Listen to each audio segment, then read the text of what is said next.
பிரியமான சகோதர சகோதரிகளே, உங்கள் வாழ்க்கையில் எல்லா விதமான சில பிரச்சனைகளில் இருந்தும் நாம் வேதனைப்பட்டிருக்கலாம், சோர்ந்து போயிருக்கலாம்.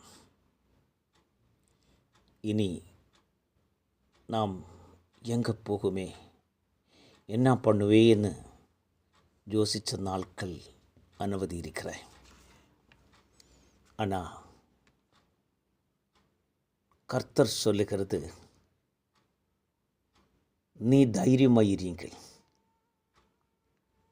உன் விண்ணப்பத்தை நான் கேட்டிருக்கிறேன். மகனே மகளே, உங்களை பகைச்சவரோட கரங்களில் நின்றும் பலவனாய கர்த்தர் உங்களை விடுவிக்க போகிறது.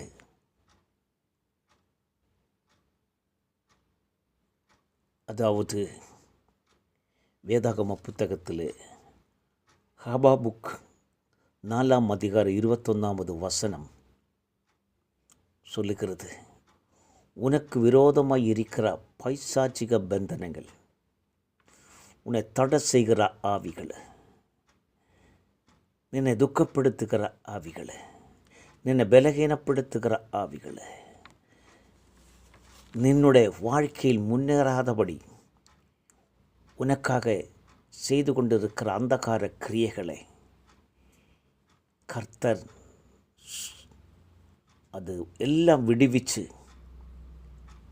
நீ எந்த இடத்துல நீ வெட்கப்பட்டோ, நீ எந்த இடத்துல நீ அழுதோ, கர்த்தர் உன்னுடைய கரங்கள் பிடிச்சு உன்னை உயர்த்த போகிற. சத்ருவின் முன்னில் எனக்கொரு விஜயம் கர்த்தர் கொடுக்க போகிறேன். உன்னுடைய பாதையில், உன்னுடைய நெருக்கங்களிலே அந்த பாதையை விசாலப்படுத்தி 2025 உனக்கு நின்றே தேசத்திலும் உங்கள் குடும்பத்திலும் அளவில்லாத நன்மைகளால் கிருபையினாலும் உங்களை திருப்திப்படுத்தி கர்த்தர் உங்களை வழி நடத்துவார். ஆமேன், ஆமேன்.